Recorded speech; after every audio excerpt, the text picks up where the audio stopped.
Hello everyone. आज हम start करने जा रहे हैं क्लासिकल मैकेनिक्स। और क्लासिकल मैकेनिक्स को स्टार्ट करने से पहले मैं सबसे पहले एक फंडामेंटल क्वेश्चन क्लियर करना चाहूंगी। वो क्वेश्चन है, व्हाट इज क्लासिकल मैकेनिक्स। और क्लासिकल मैकेनिक्स है तो हमने इसे नाम क्लासिकल ही क्यों दिया है। सबसे पहले अगर मैं आपको एक्सप्लेन कर दूं कि मैकेनिक्स क्या होता है, तो मैकेनिक्स की भी बहुत सारी ब्रांचेस है। अगर आप देखोगे क्लासिकल मैकेनिक्स है, स्टैटिस्टिकल मैकेनिक्स है, क्वांटम मैकेनिक्स है। तो यहाँ पर अगर हम बात करें कि इसको क्लासिकल ही क्यों दिया गया है, तो सबसे पहले मैं इन दोनों वर्ड्स की मीनिंग आपको बताऊंगी। तो सबसे पहली चीज हम स्टार्ट करते हैं मैकेनिक्स से, कि हम पहले मैकेनिक्स को समझते हैं कि मैकेनिक्स होता क्या है। ठीक है। मैकेनिक्स क्या है? फिजिक्स का वो ब्रांच है जो ऑब्जेक्ट की मोशन और उन पर लगने वाले फोर्स की स्टडी करता है। मतलब हम समझते हैं कि ऑब्जेक्ट कैसे मूव करता है, क्यों मूव करता है और कैसे इंटरेक्ट करता है। मतलब मैंने अगर किसी ऑब्जेक्ट पर कुछ फोर्स अप्लाई किया, तो फोर्स अप्लाई करने के बाद ये जो ऑब्जेक्ट है वो किस तरीके से मूव करेगा, और जो फोर्स मैं उस पर लगा रही हूँ तो वो फोर्स उससे इस ऑब्जेक्ट से किस तरीके से इंटरेक्ट करेगा, और क्यों मूव करेगा क्योंकि इस पर हम क्या लगा रहे हैं, कुछ फोर्स अप्लाई कर रहे हैं। ठीक है। तो मैकेनिक्स मतलब क्या? मैकेनिक्स में मतलब फिजिक्स की वो ब्रांच है जहां पर हम डील किससे रिलेटेड कर रहे हैं, मोशन और फोर्स से रिलेटेड हम बात करेंगे। ठीक है। तो मैकेनिक्स तो हमें समझ में आ गया। अब मैकेनिक्स के बाद आते हैं हम क्लासिकल मैकेनिक्स पे। तो क्लासिकल मैकेनिक्स क्या होता है? क्लासिकल मैकेनिक्स जो है स्पेसिफिकली उन सिस्टम्स के लिए अप्लाई होता है जो क्या होते हैं, मैक्रोस्कोपिक होते हैं। मैक्रोस्कोपिक मतलब क्या? जिनका साइज माइक्रोमीटर से ग्रेटर होता है। जिन भी ऑब्जेक्ट का साइज माइक्रोमीटर से ग्रेटर होता है उसे हम क्या बोलते हैं, मैक्रोस्कोपिक बॉडीज बोलते हैं। और दूसरी कंडीशंस यहाँ पर ये है कि जो ऑब्जेक्ट है उसकी अगर वेलोसिटी लाइट की वेलोसिटी से मच मच लेसर होती है, तो ही हम उस पर क्लासिकल मैकेनिक्स अप्लाई करते हैं। और ये जो क्लासिकल मैकेनिक्स होती है ये किस पर बेस्ड होती है? ये बेस्ड होती है न्यूटोनियन मैकेनिक्स पे, Newton's law. Basically Newtonian mechanics है क्या? न्यूटोनियन मैकेनिक्स है न्यूटन्स की लॉ। और ये होता है न्यूटन्स का सेकंड लॉ पर बेस्ड पूरा की पूरा न्यूटोनियन मैकेनिक्स है। चलिए, अब हम बात करते हैं इसके बाद कि इस न्यूटोनियन मैकेनिक्स में भी कुछ वो था, कुछ ड्रॉबैक था जिसकी वजह से आगे जाकर के अभी हम बताएंगे, एक्सप्लेन करेंगे कि इस न्यूटोनियन मैकेनिक्स के बाद में लैग्रैन्जियन और हैमिल्टोनियन आया। ठीक है। पर यहाँ समझने से पहले में एक और क्वेश्चन यहाँ पर हमारा था कि ये जो क्लासिकल वर्ड है, ये जो क्लासिकल वर्ड है, हमने यहाँ पर ये क्लासिकल वर्ड क्यों यूज किया है? इसे क्लासिकल इसलिए कहा जाता है क्योंकि ये फिजिक्स का ट्रेडिशनल फ्रेमवर्क है। ट्रेडिशनल फ्रेमवर्क है मतलब ये कब से डेवलप हुआ? ये हुआ 17th सेंचुरी से डेवलप हुआ। 17th सेंचुरी सबसे ट्रेडिशनल है, ये फ्रेमवर्क है, ट्रेडिशनल फ्रेमवर्क है।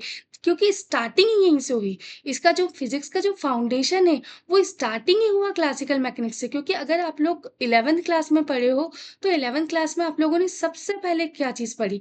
11th क्लास में जो सबसे पहला हमारा चैप्टर आता है वो रहता है मैथमेटिकल बैकग्राउंड का रहता है। देन हमारे उसके बाद हम आ जाते हैं हमारे न्यूटन्स लॉ पे। और न्यूटन्स लॉ से पहले भी हमारा पूरा की पूरा क्या रहता है, काइनेमेटिक्स रहता है, जिसमें हम स्टैटिक और डायनामिक्स के बारे में पढ़ते हैं ना। स्टैटिक मतलब वो ऑब्जेक्ट है वो जो रेस्ट में होता है, और डायनामिक्स मतलब जो चीज़ मूव कर रही है। तो यहाँ पर जो मेन है वो उसका नाम क्लासिकल इसलिए पड़ा क्योंकि ये जो क्लासिकल मैकेनिक्स है, क्लासिकल जो वर्ड है वो ये बता रहा है कि ये क्या है, ट्रेडिशनल फ्रेमवर्क का है। मतलब ये कब का है, 17th सेंचुरी का। न्यूटन का जो लॉ है वो कब आया था? वो आया था 17th सेंचुरी में। ठीक है। अब हम बात करते हैं कि ये जो 17th सेंचुरी है उस टाइम कौन सा आया था? न्यूटन्स का लॉ आया था, जब उन्होंने मोशन के लॉज दिए थे न्यूटन ने, और यूनिवर्सल ग्रेविटेशन भी प्रपोज किया था। ठीक है। अब उससे पहले कौन था? उससे पहले था एरिस्टोटल। उसके आइडियाज थे, लेकिन न्यूटन ने पहली बार मोशन को मैथमेटिकली एक्सप्लेन किया था। फिर उसके बाद में कौन आया? न्यूटन ने क्या किया? न्यूटन ने 17th सेंचुरी में किसको एक्सप्लेन किया? न्यूटन ने एक्सप्लेन किया मैथमेटिकली। न्यूटन ने कैसा एक्सप्लेन किया? न्यूटन ने एक्सप्लेन किया मैथमेटिकली एक्सप्लेन किया। बाद में कौन आया? बाद में आया लैग्रैन्जियन। और हैमिल्टोनियन इसने क्या करा, थ्योरेटिकली और एडवांस मैथमेटिकल फॉर्म में डेवलप किया। मतलब स्टार्टिंग अगर देखी जाए क्लासिकल मैकेनिक्स की, तो वो कब हुई थी, 17th सेंचुरी से हुई थी। पर इसने क्या किया था, न्यूटोनियन मैकेनिक्स ने सिर्फ और सिर्फ मैथमेटिकली एक्सप्लेन किया था।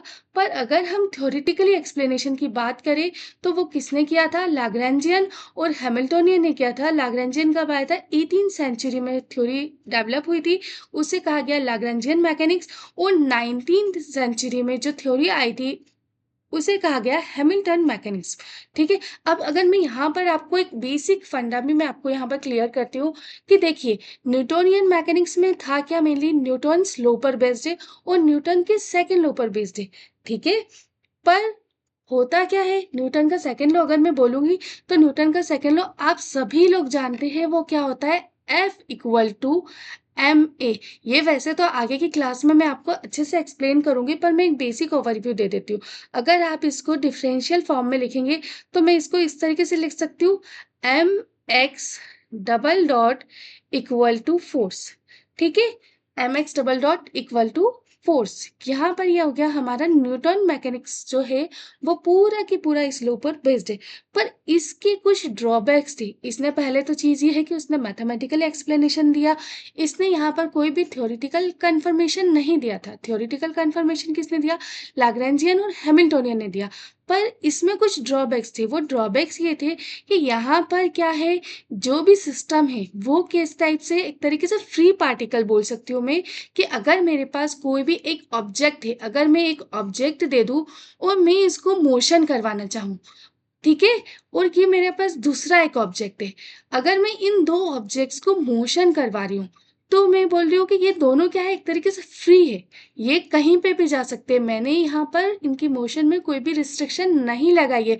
पर अगर इनके मोशन में एक रिस्ट्रिक्शन की टर्म आ जाए, अगर इन दोनों को मैंने एक रोड से जोड़ दिया, अगर मैंने इन दोनों को एक रोड से जोड़ दिया, तो ये क्या करेंगे, इनकी मोशन में एक रिस्ट्रिक्शन आ गया। क्योंकि अगर मेरे पास दो पार्टिकल थे, मैं यहाँ पर इस स्लाइड में करा रही हूँ, अगर यहाँ पर मेरे पास दो पार्टिकल है, मैं इस पार्टिकल को इधर मूव कर सकती हूँ, इस पार्टिकल को मैं इधर मूव कर सकती हूँ, इसको मैं इधर भी ले जा सकती हूँ, इसको मैं इधर भी ले जा सकती हूँ। मैं इन दोनों पर फोर्स अप्लाई करके इन्हें किसी भी डायरेक्शन में शिफ्ट कर सकती हूँ। यहाँ पर इनके मोशन में कोई भी बाउंडेशन नहीं है।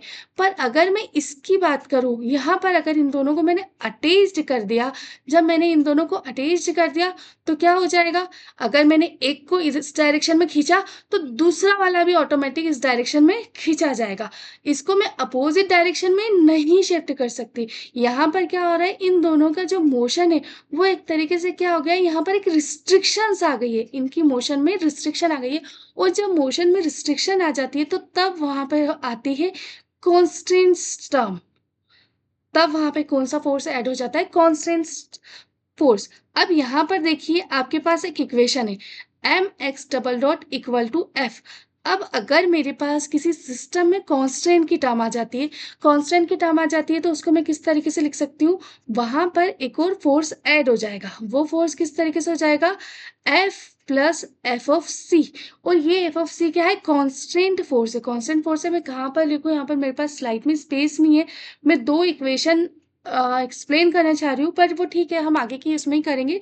बस बेसिक आपको एक ओवरव्यू दे रही हूँ कि जो न्यूटन मैकेनिक्स था, न्यूटोनियन मैकेनिक्स, उसने क्या चीज़ करी, उसने पूरा की पूरा मैथमेटिकली एक्सप्लेनेशन किया, पर उसने थ्योरेटिकली नहीं किया था। थ्योरेटिकली किसने किया, लैग्रेंजियन ने किया और हैमिल्टन ने किया। पर अगर मैं बात करूँ इस मैथमेटिकल कंसेप्ट को समझने की भी, तो न्यूटोनियन मैकेनिक्स में थे कुछ ड्रॉबैक्स। वो ड्रॉबैक्स ये थे कि अगर आपके पास कोई सिस्टम है जो बिल्कुल फ्री है, फ्रीली मूव कर सकता है, उसके पार्टिकल से, उसके उसमें जो भी है ऑब्जेक्ट, उसमें कोई रिस्ट्रिक्शंस नहीं है ना, वो फ्रीली मूव कर रहा है। अगर एक पार्टिकल को मैं मूव करवा रही हूँ, तो दूसरा कहीं पे भी जा रहा है, ठीक है, तो वहां पर न्यूटोनियन मैकेनिक्स अप्लाई होगी। पर अगर दो बॉल है और उनको मैंने एक रॉड से जोड़ दिया है, तो वहां पर क्या आ गई, कांस्टेंट टर्म आ गई। और जब कांस्टेंट टर्म आती है, तो वहां पर ऐड हो जाता है एक फोर्स, और ये फोर्स ऐड हो गया। अब अगर मैं यहाँ पर इक्वेशन देखूँ, ये फर्स्ट इक्वेशन, तो इस इक्वेशन में मेरे पास कितने वेरिएबल है, वन वेरिएबल है, ठीक है। पर यहाँ पर कितने अननोन है, सॉरी वेरिएबल नहीं, मतलब एक अननोन है, और यहाँ पर मेरे पास कितने अननोन है, टू अननोन है, ये है एक्स डबल डॉट और एक है मेरा एफ ऑफ सी। ठीक है, जब मेरे पास एक अननोन है और एक इक्वेशन है तब तो मैं उसको सॉल्व कर सकती हूँ, पर जब मेरे पास एक इक्वेशन है और टू अननोन है, one equation and two unknown, तो वो इक्वेशन में सॉल्व नहीं कर सकती। तो यहाँ पर जब इस तरीके का सिस्टम आया जिसमें मोशन में कुछ रिस्ट्रिक्शंस हुए, तो वहाँ पर क्या चीज़ आ जाती है, हमारा लैग्रेंजियन मैकेनिक्स आ जाता है। ये मैं आपको पूरा क्लास में बताऊंगी, मैंने एक शॉर्टली ओवरव्यू दे दिया है कि सिर्फ आपको दो कंसेप्ट समझने हैं कि न्यूटोनियन मैकेनिक्स क्या था, उसने पूरा की पूरा मैथमेटिकली एक्सप्लेनेशन किया, लैग्रेंजियन और हैमिल्टोनियन ने क्या किया, थ्योरेटिकली एक्सप्लेनेशन दिया। और न्यूटोनियन में भी कुछ ड्रॉबैक्स थे। ड्रॉबैक्स मतलब क्या है, ये करेक्ट है पर सर्टेन कंडीशन में, पर अगर कुछ कंडीशन जैसे कांस्टेंट टर्म आ जाती है तो उस टाइम पर न्यूटोनियन मैकेनिक्स अप्लीकेबल नहीं होती है। और अगर आप उसे अप्लाई करो, ये नहीं बोल रही मैं अप्लाई नहीं हो पाती, अप्लाई होगी, पर वो प्रॉब्लम बहुत ही कॉम्प्लिकेटेड हो जाती है।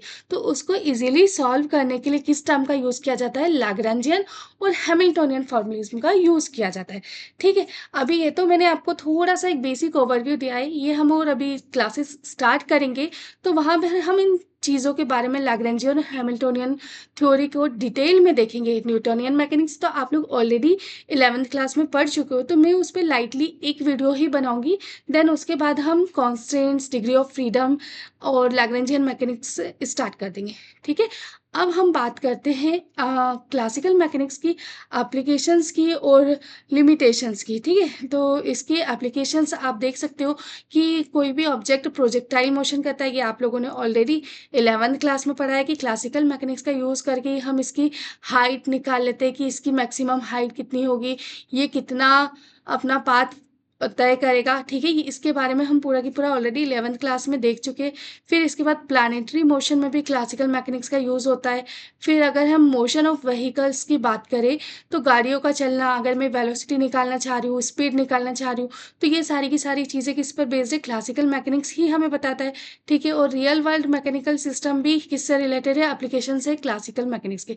अब हम बात करते हैं क्लासिकल मैकेनिक्स की लिमिटेशन। अगर आप देख रहे होंगे सिलेबस में, कल हमने सिलेबस डिस्कस किया था, तो स्टार्टिंग मैंने मैथमेटिकल फिजिक्स से करी थी, फिर उसके बाद मैंने लिया था क्लासिकल मैकेनिक्स। तो क्लासिकल मैकेनिक्स के आगे हमने और भी सब्जेक्ट्स लिए थे, इलेक्ट्रोडायनेमिक्स लिया था, क्वांटम मैकेनिक्स लिया था।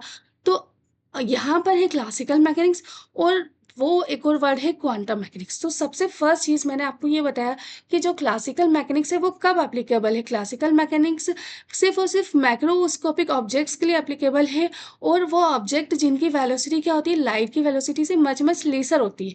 पर अगर मैं बोल दूं कि मेरे पास जो ऑब्जेक्ट है वो क्या है, माइक्रोस्कोपिक ऑब्जेक्ट है, या फिर मैं ये बोल दूं कि मेरे पास जो ऑब्जेक्ट है उसकी जो वेलोसिटी है वो नियरली लाइट की वेलोसिटी के बराबर है। ठीक है, तो अगर मैं माइक्रोस्कोपिक ऑब्जेक्ट की बात करूं, या फिर मैं बोलूं कि जो वेलोसिटी है वो लाइट की वेलोसिटी से बहुत ज़्यादा है ना, या लाइट की वेलोसिटी के इक्वल है, तो वहां पर मेरी क्लासिकल मैकेनिक्स फेल हो जाती है। ठीक है, तो सबसे फर्स्ट चीज, अगर हमारी जो वेलोसिटी है वो लाइट की वेलोसिटी के कंपेरेबल आ जाती है, तो वहां पर क्लासिकल मैकेनिक्स फेल हो जाती है, और वहां पे पूरी की पूरी रिलेटिविटी की थ्योरी लगती है, STR, special theory of relativity. ये भी आपके क्लासिकल मैकेनिक्स के सिलेबस में है, ये हम स्टडी करेंगे। देन इसके बाद अगर मैं बात करूं कि हमारा जो ऑब्जेक्ट है, वो कैसा है, माइक्रोस्कोपिक लेवल का है। माइक्रोस्कोपिक लेवल मतलब क्या, अगर मैं एटॉमिक की बात करूं, सब एटॉमिक स्केल्स की बात करूं, तो वहां पर क्या होगा, जो साइज होगा वो मैक्रोस्कोपिक नहीं होता है। वहां पर कौन सा साइज हो जाता है, वहां पर माइक्रो के, और माइक्रो से छोटा साइज हो जाता है। अगर मैं किसी एटम की रेडियस की बात करूं, तो एटम की रेडियस आप सभी जानते हैं एंगस्ट्रॉम में होती है। अगर मैं किसी न्यूक्लियर की बात करूं, तो न्यूक्लियर की रेडियस किस में होती है, फर्मी के ऑर्डर में होती है। मतलब अगर मैं ऑब्जेक्ट की माइक्रोस्कोपिक लेवल पर ऑब्जेक्ट को देखूं, तो वहां पर क्लासिकल मैकेनिक्स एक्सप्लेनेशन फेल हो जाता है। क्लासिकल मैकेनिक्स की थ्योरी के बेस पर मैं इसे एटॉमिक लेवल को एक्सप्लेन नहीं कर सकती, तो वहां पर किसका यूज किया जाता है, वहां पर यूज किया जाता है क्वांटम मैकेनिक्स का। फिर भी जो हम बात करते हैं कि क्लासिकल मैकेनिक्स क्यों पढ़ाई जाती है? भैया classical mechanics is the foundation of physics. सबसे पहले स्टार्टिंग ही कहाँ से हुई थी क्लासिकल मैकेनिक्स? फिज़िक्स की स्टार्टिंग ही हुई है। फिज़िक्स का जो फाउंडेशन है, फिज़िक्स का जो बेस है, वही है क्लासिकल मैकेनिक्स। अगर आपको क्लासिकल मैकेनिक्स नहीं आती है, आपको आपको यही नहीं पता है स्पीड क्या होती है, वेलोसिटी क्या होता है, मोशन क्या होता है, फोर्स क्या होता है, देन नथिंग, कुछ नहीं है फिज़िक्स, कुछ नहीं आता है आपको। इसलिए हमने स्टार्ट किया है सबसे पहले क्लासिकल मैकेनिक्स से, ठीक है? अगर हम बात कर रहे हैं अभी एमपीपीएससी की, एमपीपीएससी में एक सिंपल सी चीज़ मैं आपको बताऊँगी, यहाँ पर डायरेक्टली क्वेश्चन बन सकते हैं। क्वेश्चन कैसे बन सकते हैं? सबसे फर्स्ट चीज़, इस स्लाइड पे बेस्ड सिंपल सा क्वेश्चन मैं आपको दूँगी। यहाँ पर ये जो सेकंड नंबर का जो स्लाइड है, वहाँ से क्वेश्चन बन सकता है कि क्लासिकल मैकेनिक्स जो है, वो किस पर एप्लीकेबल है? मैक्रोस्कोपिक पे है, माइक्रोस्कोपिक पर है? इस टाइप से पूछा जा सकता है। ये जो लाइट की वेलोसिटी है वो अगर मच मच लेसर है तो वहाँ पर हम क्या अप्लाई करेंगे? क्लासिकल अप्लाई करेंगे, क्वांटम अप्लाई करेंगे, या फिर इस तरीके से डायरेक्टली दिया जाता है, ठीक है? अब अगर मैं ये बोलूँ कि इंटरव्यू में क्या क्वेश्चन करे जा सकते हैं, तो देखिए इंटरव्यू में अगर आप जाते हैं और इंटरव्यू में अगर आपने बोल दिया, इंटरव्यू में सबसे पहले तो ये होता है कि हम लोग जाते हैं तो वो लोग सब्जेक्ट्स पूछते हैं। एक से तो नॉर्मली पहले वो आपसे इंट्रो लेंगे थोड़ा, फिर वो आपसे पूछेंगे कि आपका कौन सा सब्जेक्ट फेवरेट है। आपने फिजिक्स लिया, फिजिक्स सिलेक्ट किया। जीके का तो अभी मैं बात डिस्कस नहीं करूंगी, बाकी नॉर्मली अगर मैं सब्जेक्ट पर अगर वो क्वेश्चन कर रहे हैं तो सबसे पहले वो आपसे ये क्वेश्चन करेंगे कि आपका फेवरेट सब्जेक्ट कौन सा है, या आप कौन से सब्जेक्ट की तैयारी करके आए। तो जैसे ही आप वहाँ पर बोलोगे कि आपने क्लासिकल मैकेनिक्स तैयार किया है, तो वो आपसे लैग्रेंजियन हैमिल्टोनियन, ठीक है, वो आपने अगर आपका लग रहा तो वो पूछ लेंगे कि भैया क्या होता है। पर अगर उन्होंने पूछ लिया डायरेक्ट कि भैया क्लासिकल मैकेनिक्स क्या है, तो वहाँ पे तो मुझे उम्मीद है कि जितने बच्चे भी हैं जिन्होंने भी रिटन एग्ज़ाम निकाला है वो डायरेक्टली बोल देंगे कि क्लासिकल मैकेनिक्स क्या है? मैक्रोस्कोपिक ऑब्जेक्ट की स्टडी करता है, मोशन ऑफ मैक्रोस्कोपिक ऑब्जेक्ट्स। पर अगर मैं ये बोल दूँ कि भैया इसको क्लासिकली क्यों बोला गया? तो वहाँ पर हमें क्या जवाब देना है? हमें ये जवाब देना है कि जो मैकेनिक्स है ये किस टाइम की है? 17th सेंचुरी के टाइम की है, और 17th सेंचुरी मतलब ट्रेडिशनल फ्रेमवर्क से आया हुआ है, इसलिए इसे कहा जाता है क्लासिकल मैकेनिक्स। तो आज की इस वीडियो में बेसिकली जो मेरा मोटिव था वो ये था कि मैं आपको क्लासिकल मैकेनिक्स का एक मतलब बता सकूं कि क्लासिकल मैकेनिक्स क्या होते हैं, क्लासिकल मैकेनिक्स में मैकेनिक्स क्या है, क्लासिकल का वर्ड का यूज़ हमने क्यों किया, फिर इस क्लासिकल मैकेनिक्स में कितने फॉर्मूलेज में है और क्यों यूज़ करें, और इसके अलावा इसके एप्लीकेशंस देखिए और इस क्लासिकल मैकेनिक्स के लिमिटेशंस देखिए। देखिए लिमिटेशंस है, क्लासिकल मैकेनिक्स रॉन्ग नहीं है, क्लासिकल मैकेनिक्स एप्लीकेबल है, करेक्ट है मैक्रोस्कोपिक ऑब्जेक्ट्स के लिए और उन ऑब्जेक्ट के लिए जिनकी वेलोसिटी लेस देन होती है लाइट की वेलोसिटी के लिए। Classical mechanics is not wrong, correct, but certain conditions, और अगर उस कंडीशंस के अलावा अगर अपन जाते हैं तो वही उसकी लिमिटेशंस बन जाती है, और लिमिटेशंस में आपको फिर दूसरा मैकेनिक्स अप्लाई करना पड़ेगा, ठीक है? तो आज की क्लास में हम यहीं स्टॉप करते हैं। नेक्स्ट वीडियो में मैं डालूंगी कि थोड़ा सा बेसिक लूंगी न्यूटन्स लॉ का,